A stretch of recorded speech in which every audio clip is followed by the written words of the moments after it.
Hello बच्चों, स्वागत है आपका मेरे यूट्यूब चैनल पे। आज हम क्लास 7 के विषय सामाजिक विज्ञान की कार्यपत्रक 20 करेंगे बच्चों। डेट है बच्चों आपकी इस वर्कशीट की 29 सितंबर 2021। वर्कशीट को स्टार्ट करने से पहले आपसे बच्चे प्लीज़ मेरे चैनल ऋषभ कंप्यूटर क्लासेस को जरूर सब्सक्राइब कर दे बच्चों। और अगर आपको वीडियो अच्छी लगे तो प्लीज़ इस वीडियो को लाइक करना ना भूलें। तो देखते हैं आज की वर्कशीट। आज की वर्कशीट में हम पढ़ेंगे बच्चों वायु के बारे में। तो जब जल पृथ्वी एवं विभिन्न जलाशयों से वाष्पित होता है तो यह जलवाष्प बन जाता है। तो इसमें जल के बारे में बात की गई। जब जो जल है वो पृथ्वी या अलग अलग जो जलाशय होते हैं वहाँ से वाष्पित होता है तो क्या बन जाता है बच्चों? जल वाष्प बन जाता है। वायु में किसी भी समय जलवाष्प की मात्रा को आर्द्रता कहते हैं। और इसी प्रकार जो वायु में जितनी जलवाष्प की मात्रा होती है उसको हम क्या कहते हैं? आर्द्रता कहते हैं। जब वायु में जलवाष्प की मात्रा अत्यधिक होती है तो उसे हम आर्द्र दिन कहते हैं। जैसे जैसे वायु गर्म हो जाती है तो इसकी जलवाष्प धारण करने की क्षमता बढ़ती जाती है और इस प्रकार ये और अधिक आर्द्र हो जाती है। ठीक है, तो जिस दिन ज़्यादा गर्मी होती है तो ये ज़्यादा जलवाष्प धारण करने की क्षमता बढ़ जाती है और उसके कारण क्या होता है जो हमारा जो मौसम है वो आर्द्र होना स्टार्ट हो जाता है। आर्द्र दिनों में कपड़े सूखने में काफ़ी समय लगता है और एवं हमारे शरीर में पसीना आसानी से नहीं सूखता और हम असहज महसूस करते हैं। तो जो आर्द्र दिन होते हैं जिसमें जो कपड़े बहुत देर से सूखते हैं और हमारे शरीर में जो पसीना है वो भी नहीं सूखता है। तो अब हम देखते हैं वर्षण के प्रकार, मतलब बारिश के प्रकार क्या क्या है। फर्स्ट है संवहनी वर्षा, चक्रवाती वर्षा और पर्वतीय वर्षा। तो संवहनी वर्षा कब होती है बच्चे? जब जो गर्म हवा है जो धरती से उड़ती है, यहाँ पे इसकी डेफिनेशन भी दी गई है।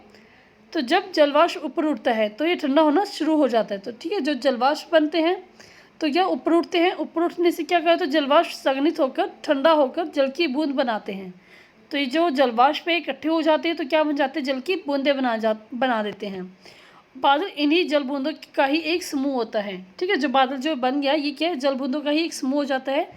और जब जल की ये बूंदें इतनी भारी हो जाती हैं कि वायु में तैर न सके। ठीक है, जब ये बहुत भारी हो जाता है बादल तो ये तैर नहीं पाता, तो ये क्या होता है? तब ये वर्षण के रूप में नीचे आना स्टार्ट हो जाता है। ठीक है, नीचे आने लग जाती है बारिश। सेकेंड है चक्रवाती वर्षा। चक्रवाती वर्षा कब होती है? जब ठंडी हवा और गर्म वायु इन दोनों के टकराने से क्या बनती है? हमारे पास वर्षा होती है। तो इसको बोलते हैं हम चक्रवाती वर्षा। ठीक है, नेक्स्ट है पर्वतीय वर्षा। ये क्या होता है? जब जो हवा है वो बड़े बड़े ऊंचे ऊंचे पहाड़ों से टकराती है। जैसे बादल है, जो बादल है ये क्या भरा हुआ है, मतलब इसमें क्या है? जलवाष्प भरे हुए हैं और जैसे ही पहाड़ों से टकराता है तो इसमें क्या है? बारिश होना स्टार्ट हो जाती है। तो इसको बोलते हैं पर्वतीय वर्षा। नेक्स्ट है आकाश में उड़ते हुए जेट हवाई जहाज अपने पीछे सफ़ेद पथ चिन्ह छोड़ते हैं। इनके इंजनों से निकली नमी संघनित हो जाती है। वायु की गतिमान न रहने की स्थिति में संघनित नमी कुछ देर तक पथ के रूप में दिखाई देती है। तो हमने देखा होगा बच्चे, जब एयरप्लेन जाता है तो इसमें एक पीछे एक लाइन बनती चली जाती है। वो क्यों होती है? जो इंजन होते हैं उससे कुछ नमी निकलती है और वो नमी की फॉर्म में वो इसके पीछे पीछे दिखाई देती है और थोड़ी देर के बाद वो क्या है? ख़त्म हो जाती है, क्योंकि इसमें वो गतिमान नहीं रहते, वो ख़त्म, क्योंकि वो एरोप्लेन आगे चले जाते हैं, गति नहीं रहती उसकी, तो वो जो लाइन है वो ख़त्म हो जाती है। नेक्स्ट है पौधे एवं जीव जंतुओं के जीवित रहने के लिए वर्षण बहुत महत्वपूर्ण है। इससे धरातल को ताज़ा जल प्रदान होता है। यदि वर्षा कम हो तो जल की कमी और तथा सूखा हो जाता है। इसके विपरीत अगर वर्षा अधिक हो तो बाढ़ आ जाती है। तो इसमें कहा गया कि बारिश के सभी जीव जंतुओं के लिए ज़रूरी है। अगर कम वर्षा होगी तो सूखा पड़ जाएगा और ज़्यादा होगी तो बाढ़ आ जाती है। तो वर्षा मापक इससे वर्षा को मापते हैं। तो वर्षा मापने का यंत्र है वर्षा मापक। ठीक है, तो इसमें बारिश आती रहती है, जितने मीटर तक आएगी बारिश तो इससे हमें पता चल जाता है कि कितनी बारिश हुई है। अब देखते हैं बच्चों वर्षीट के क्वेश्चन आंसर।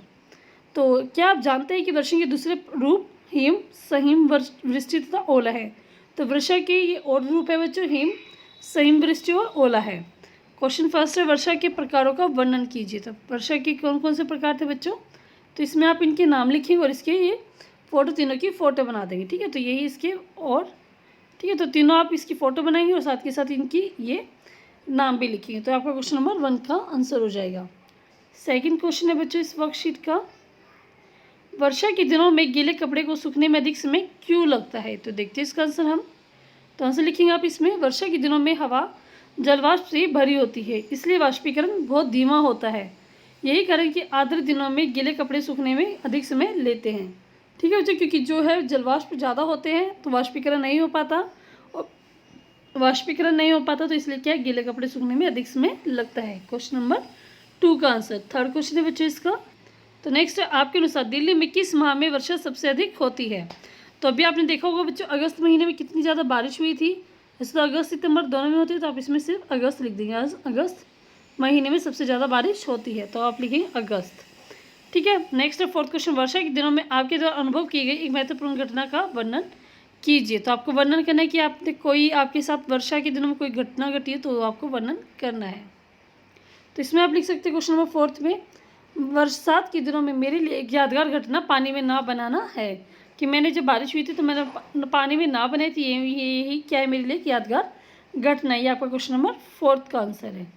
ठीक है बच्चों, वर्कशीट आपकी कंप्लीट होती है। वर्कशीट कंप्लीट करें, टीचर से चेक करें। वर्कशीट अगर अच्छी लगी तो लाइक करें, दोस्तों के साथ शेयर करें, और जो बच्चे मेरी इस वीडियो को शेयर करें, कमेंट सेक्शन में लिखना ना भूलें कि मैम मैंने ये वीडियो शेयर की है। कमेंट करके बताएं, और प्लीज़ बच्चों मेरे चैनल ऋषभ कंप्यूटर क्लासेस को सब्सक्राइब करना ना भूलें। Thank you, have a nice day.